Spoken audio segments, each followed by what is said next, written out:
PBS and the PBS app.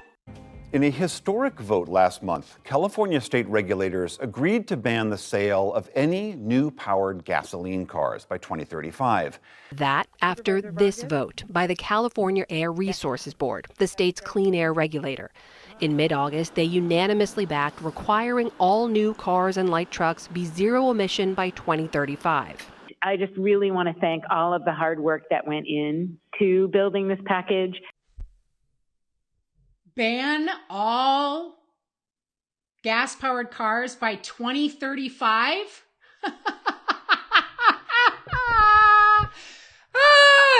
Hi, everybody. Auntie speaks. We are going to look at the wacky world of people who believe that energy comes from the sky and it can just power everything. And I love this lady at the end. We want to thank everybody who did hard work on this. The real hard work of voting unanimously to get rid of gas-powered cars. Well, let's see how that worked out for them. After our 9th straight day of a statewide flex alert, but this one is different than the rest. John Gregory is in the newsroom with what's changing. To avoid rotating outages and blackouts, we are being asked to keep our air conditioners at 78 degrees or higher during the peak hours, avoid using major appliances, turn off unnecessary lights, and unplug electric vehicles. We can. So it's not even 2035, and you already don't have enough electricity to run your electric cars. You know, I'm really sick of these people. Could the adults in the room stand up? Fine. You want electric cars? That's fine. Whatever. I'm more of a person where it shouldn't be mandated by the government. You should, choose to buy that car. But if that's so, then you need to provide us with energy. What don't you understand? If we don't have energy, then our society cannot go. So as you can imagine, there's lots of people making fun of California right now. So I thought we'd look at a couple of those, have a couple of laughs. So you must buy an electric car, but you can't charge it. Here's another one. Here's another one. Somebody, they're following the rules. They're buying a Tesla for $60,000, and I'm sorry, Elon, but it looks like an Escort. It looks like a bad Escort. And if you're over the age of 45, you know what an Escort is. It's like the cheapest car known to man. And they were great cars. But this person can't use their electricity. So they're using a gas-powered generator. Okay. So I know what you're all thinking, all you greenies. You are thinking it's those evil Americans. We just have not invested enough in green energy. It's all our fault. It's those Trumpsters. It's those climate change deniers. It's all of those people. Well, let's see what's happening in the EU. Let's see. And this is what is expensive, because in these peak demands, the expensive gas comes into the market. So what we have to do is flatten the curve and avoid the peak demands. We will propose a mandatory target for reducing electricity use at peak hours, and we will work very closely with the member states to achieve this.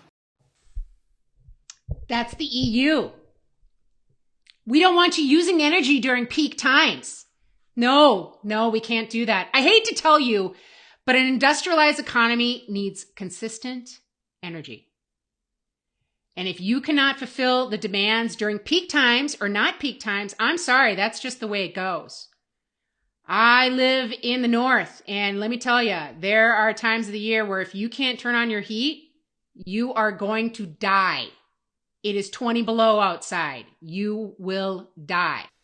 So what are you supposed to do? Oh, well, let's jail them.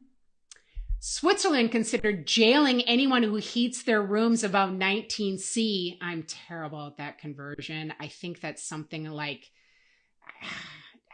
I don't know. I think that's maybe like if you heat it above 75 degrees. Am I doing that calculation right? Yeah. So Switzerland is considering jailing people. Well, it's Switzerland's fault and it's the EU's fault because they just haven't gone far enough. Well, let's look at the one country that has gone the farthest in getting off of fossil fuels. Not only fossil fuels, but closing down all their nuclear power plants. And let me tell you, if you don't believe in nuclear power, then you do not believe climate change is a threat to the earth. You don't. I'll talk about that. But let's see what Germany has been going through in the last couple of years. Let's see what they're doing. Have you ever heard of the term energy poverty? Yeah, it's all over Germany. Let's see. 2020, wind and lignite are now the big providers for energy. So this is about 50% more installed green energy generation capabilities. Their 100% capacity provide 50% more electricity than we actually ever use in even the worst moment. So you can see by these charts that they have plenty of wind and solar. So what you need to understand about wind and solar is there is capacity, meaning on a piece of paper, what that power plant, meaning a solar or a wind power plant, can produce and what they actually do produce. Okay, so you heard, I know it's really tough with his German accent. Gotta love the Germans. They always sound just a little evil, don't they? No, I'm just kidding. I'm just kidding. But what he's saying is they have actually 50% more energy in quote unquote supply than they should ever need. But let's look at reality. The light blue, almost what a turquoise color, what you see there, this is the field. This is installed capacity over the years from 2010 to 2020 of onshore wind power. Now you see the dark blue, these spikes. These spikes are the actual generation from wind power. So once again, I know it's really tough with his accent. What he's basically talking about is installed capacity. So what I just talked about is on paper, how much energy should you get from those solar and wind power plants? So that's the light blue. That's what supposedly on paper, see how it goes up and up and up and up every year? That's because they're adding windmills and solar farms every year. Keep adding it and keep adding it and keep adding it. The blue, that is production. Where you don't see blue down in those little bottoms and little tops, there is no energy produced. So you're running a manufacturing plant and you have enough energy for 2 days, and then on the third day, you don't have any energy. Well, you can't run an industrialized economy behind that. So what does Germany do? Well, they built a bunch of coal power plants. That's what they did. They shut down the nuclear plants because they were super scared of Fukushima, even though nobody at Fukushima died of radiation poisoning. They died from the blast and from the tsunami. But they decided to close all their plants. So now they're opening a bunch of coal power plants. Why? Because a coal power plant is the only one that you can turn on immediately when the wind stops blowing. Let's hear a little bit more about that. Wind. And in the first quarter of 2021 of this year, we had significantly less wind than 2020. But here we talk about weeks and weeks with not much wind. And here comes a point when people talk about batteries, or whatever, about this storage.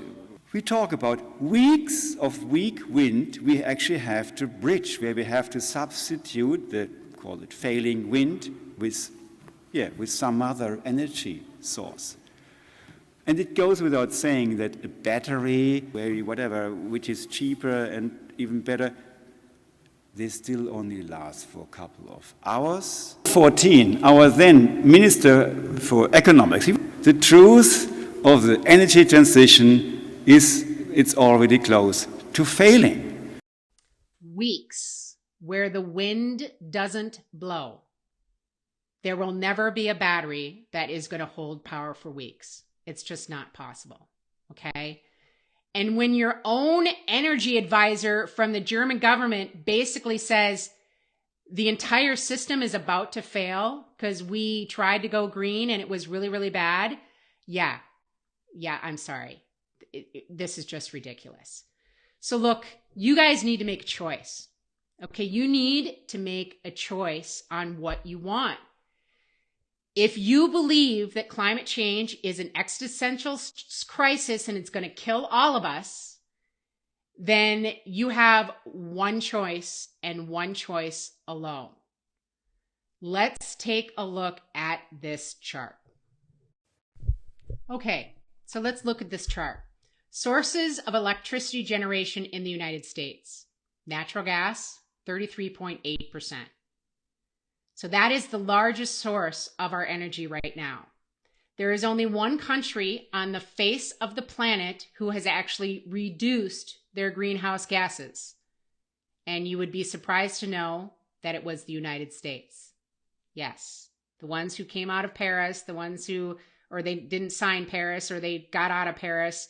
We are the only ones who have actually reduced our greenhouse gases, and we've done it through natural gas. But you guys don't like natural gas. No, natural gas comes from, dead plants and dead dinosaurs and everything like that. And that's still bad.